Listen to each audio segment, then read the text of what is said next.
मित्रहो नमस्कार. लोकराज्य अध्यासन कराडतर्फे आयोजित वाचन जागर उपक्रमात आपणा सर्वांचं मनपूर्वक स्वागत. ज्येष्ठ साहित्यिक शंकर पाटील लिखित टारफुला या कादंबरीचं क्रमशः वाचन, वाचक स्वर ॲडव्होकेट संभाजीराव मोहिते कराड. या वाचन जागर उपक्रमासाठी पाठबळ आणि प्रोत्साहन अर्थकारणातील अग्रेसर the Karad urban cooperative bank Karad आणि शिक्षणातील अग्रेसर अर्थातच भारतीय विद्यापीठ पुणे. भाग क्रमांक 16 टारफुला. अंगावर ढाबळी पांघरून आबा उसरीवर शतपावल्या घरात फिरत होते. इतक्यात दारात पावलं वाजली. मान वळवून आबा बघत राहिले आणि काठी टेकत येताळा महार आत आला. नजरानजर होताच कमरेत वाकून त्यानं जोहार घातला आणि आपला रोजचा कोपरा धरून तो पडवीला बसून राहिला. आबा आपल्याच नादात इरझाऱ्या घालत राहिले. तोवर पुन्हा पावलांचा आवाज ऐकू आला. मान वळून आबा बघत राहिले. दाराकडे बघत येताळच बोलला, वाड्यावरचा गोपाळा दिसतोय. तो आत आला आणि आबाने विचारलं, कोण, गोपाळा? जी, असं म्हणून गोपाळानं लवून मुजरा केला आणि जोत्याला टिकून तो उभा राहिला. तक्क्याला पाठ लावत आबाने विचारलं, का येणं केलंस? गोपाळा काही बोलला नाही. चुळबुळल्यागत तो खाली टेकला आणि थोड्या वेळानं मान वर करून म्हणाला, वाड्यावर वस्तीला जाणं लई अवघड झालं आहे. का, काय झालं? आज 2 दिवस झालं चिन्हच काय निराळं दावायला लागले. डोळे झाकून कसं बसं त्यानं एवढं सांगितलं आणि घुम्यागत मान खाली घालून तो नुसताच बसून राहिला. आबा पारखून बघू लागले. गोपाळाचा चेहरा मोहराच पार बदललेला दिसत होता. कसला तरी आजार मारावा तशी कळ त्याला आलेली दिसत होती. आबाने विचारलं, कसलं चिन्ह, काय म्हणतोस गोपाळा? अहो काय बाय, भासच व्हायला लागल्यात. भास? असं म्हणून आबा तोंडाकडे बघत राहिले. गोपाळा बोलला, वाड्यात पाटील फिरताना दिसतात. झरझर अंगावर काटा आला आणि आबांचं अंगच सारं शहारून गेलं. नगाऱ्यावर टिपरी पडून आवाज घुमावत राहावा तसे त्याचे शब्द कानात घुमत राहिले. आता आत पाणी शिरल्यात कान गच्च होऊन गेले. लक्कन काळे झालं. हातापायाला कापरं भरलं. कोपरा धरून बसलेला येताळाही गडबडीनं उठून जवळ आला. न बोलता जोत्याला लागून उभा राहिला. आबा आणि येताळा त्याच्या तोंडाकडे बघू लागले आणि गोपाळा सांगू लागला, अहो चांगला कुजबुजल्याचा आवाज कानावर येतो. पावलं ऐका येत्यात. आदनं म्हणणं मागचा जिना दनादना वाजतोय बघा. आता काल सांचीच गोष्ट. नुसतं कडूसं पडलं होतं. दिवा लावून मी असा देवडीवर बसलोय तवर पावलाचा आवाज ऐकू आला. ढेलजोर हो. सभागती माझी नजर गेली. नुसता शेमला दिसला बघा.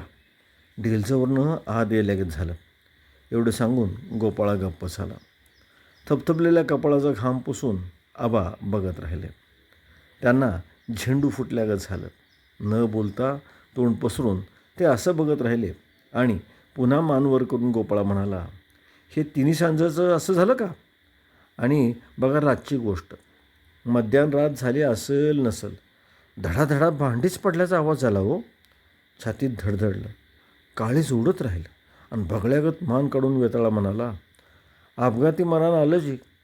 असं काहीतरी चिन्ह दावणारच ते. दबकत आबाने विचारलं, मग आता वाड्यावर वस्तीचं काय करतोस? अहो काय करतोय, रातचा तो हे आवाज ऐकला, ते हातरून पांघरून तिथंच टाकून घरात येऊन बसलो. असं सांगून तो म्हणाला, आपण काय वस्तीवर जाणार नाही बघा पंत. गोपाळा तोंडाकडे बघत राहिला. आबाई घोटाळ्यात पडले होते. ते तरी काय बोलणार. तेही तोंडाकडेच बघत राहिले. आता गोपाळा सांगू लागला, सकाळीच कानावर घाला येणार, पण येऊ तरी कसा? हातरुणातनं उठाय नको. थंडी वाजून आल्यागत झाली होती. रातचं जे घरात येऊन पडलो होतो ते आत्ता उठून हिथं आलो आहे बघा. आणि हितवर कसा तरी आलो आहे हे माझं मलाच माहीत. आणि असं म्हणून अंगावरच्या घोंगड्यात अंग झटकून घेत तो उठला. न बोलता तोंड वळवून बाहेर निघाला. आबाने विचारलं, निघालास? जातो, पडतो जातो. बघा काहीतरी अवस्था.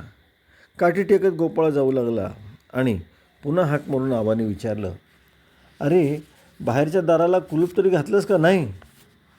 ते आणि कवा घालत बसू? दार उघडंच ठेवून निघून आलास? अहो पळून आलो आहे म्हणून काही सांगायला लागलो आहे तर मग अजून धड बोलता येईना झाले. आणि असं म्हणून तो जागचा हल्ला बोलत उभा न राहता गुमान पुढं बघून तो चालू लागला. गोपाळ निघून गेला तरी आबा तसेच बसून राहिले. येताळाही तसाच जोत्याला टेकून उभा राहिला. कुणीच काही बोलत नव्हतं. वाडा सारा सामसूम होता. परसतल्या पिंपळाची सळसळ तेवढी ऐकू येत होती. येणाऱ्या वाऱ्याबरोबर झाड झोंबी घेत उभं राहिलं होतं. आबा गप्पच बसून होते. दाराकडे बघत राहिले होते. तोवर सनदी दारात आला. त्याच्या पाठोपाठ एक पोलिसही होता. जोता सोडून पोलीस वर गेला आणि मांडी घालून जाजमावर बसला. आबाने विचारलं, अवचित येणं केलं? येणं व्हय असं म्हणून पोलिसानं विचारलं, काय पान तंबाखूचा सरंजामा आहे का नाही? बाजूचा पानपुडा आबाने पुढं सारला. चांगली पानं निवडून पोलिसांनी हातात घेतलं. त्याची देठं खुडत तो म्हणाला, आलोय जरा टेहाळणीला. टेहाळणी? पानाला चुना लावत पोलिसांना वर बघितलं आणि डोळ्याला डोळा देत विचारलं, फरारी पिर्या गावात आहे म्हण? आबा विचारात पडले आणि एक डोळा बंद करून तिरक्या मनानं पोलीस तोंडाकडे बघत राहिला. खाली पानपुड्यावर बोटाची टिचकी मारत बोलला, तुम्हाला काय या गोष्टीचा धूम? माझ्या कानावर तरी काही बातमी नाही. काय नाही? आबांनी मान हलवली. पोलिसांना हातातल्या पानाची बारीक पट्टी करून दाढेखाली घातली. अंगठ्याच्या नखानं कात करून घेतला. एका बोटानं जादा लागणारा चुना घेतला आणि उजव्या हाताच्या मधल्या बोटानं डाव्या हाताच्या तळव्यावरची तंबाखू चोळत तो म्हणाला, काय सांगतासा पंत? हितल्या बातम्या पेट्याला येतात आणि तुम्ही तुम्हाला दुम नाही होय? सगळ्या बातम्या काही खऱ्याच असतात का? न बोलता पोलीस चोळलेली तंबाखू तळहातावरच झेलत बसला. तंबाखू झेलून झाली आणि पटकन तोंडात टाकून तो पंतांच्या तोंडाकडे बघत राहिला. एक कडक गुळणी घेऊन म्हणाला, लोणाऱ्याची तानू कोण आहे ही? लोणाऱ्याची तानू? हां तीच ती. आबा सांगू लागले, अहो कोण कुठली आली आहे? 5-7 वर्ष झाली अशीच येऊन गावात राहिली. एक डोळा बंद करून पोलिसांनी विचारलं, बरं मग तिचा काही आगापिछा? मान हलवत आबा म्हणाली, ते कुणाला ठाऊक? लोणाऱ्याची आहे वय ती? आबांनी विचारलं. लोणाऱ्याची म्हणजे तशी लोणाऱ्याची नाही. गावातलं लोणी गोळा करते आसपासच्या बाजारात जाते म्हणून ती झाली लोणारी. पोलीस हसला आणि डोळा घालून म्हणाला, अहो मग मथुरेच्या बाजाराची राधाच झाली का नाही ती? यावर आबा काय बोलणार? आबा आपले गप्पच बसून राहिले आणि पोलिसही दाढेत तंबाखू घेऊन गडद डोळे झाकून बसला. आबांना काही कळेना. अशा अपरात्री यांनी काय येणं करावं आणि ही कसली टिहाळणी करणार? एकटा पोलीस टिहाळणी करून करणार तरी काय? आबांना संशय येऊ लागला. याचं बोलणं काही खरं नसावं. काहीतरी निराळं काम काढून आला असावा. पण पोलीस काही थांग पत्ता लागू देत नव्हता. डोळे झाकून गडद बसून राहिला होता. आबांनी विचारलं, बरं मग काय विचार ते तरी कळू द्या. विचार होय असं म्हणून पोलिसांनी अवतीभोवती नजर टाकली. येताळा लांब पडवीवर एक कोपरा धरून बसला होता. जवळपास दुसरं कोणी नव्हतं. मग हळू आवाजात तो म्हणाला, पंत आज रात्री पार्टी येणार आहे. पार्टी? होय, खुद्द मंडलिक फौजदार येणार आहेत. 1-2 ठिकाणी छापा घालायचा बेत आहे. आबांच्या काळजात धस्स झालं. रात्री पोलीस पार्टी येणार आणि छापे पडणार म्हणजे गावावर एक अचानक धाडच येणार होती. ती धाड आली म्हणजे काय होईल काय हे सांगता येत नव्हतं. अंगावर ढाबळी घेऊन आबा बसून राहिले. त्यांना काही सुचत नव्हतं. पोलीस काय 1 दिवसाचे पाहुणे. ते आज येतील उद्या निघून जातील. काय काय होणार आहे काही कळेना झालं. आबांनी विचारलं, केव्हा येणार पार्टी म्हणता? मध्याह्न रात्री येऊन हजर होईल की? तोंडाची बचाळी घट्ट आवळून आबा न बोलता बसून राहिले आणि पोलीस म्हणाला, मंडलिक साहेब तुमच्यावर लय तडाकल्यात का? काय झालं? गावात एवढं फरारी लोकांनी ठाण मांडलं आहे आणि तुम्ही रिपोर्ट करायचा नाही? नुसतं रिपोर्ट करून भागणार का? पोलीस म्हणाले, अहो भागलं नाही तर नाही भागल. काका वर करायला तर निदान तुम्ही मोकळं तरी झाला असता. असं म्हणून तो उठला आणि पडवीकडे बघत म्हणाला, मला एक संधी देता का बरोबर? काय करता? एक चक्कर मारून येतो.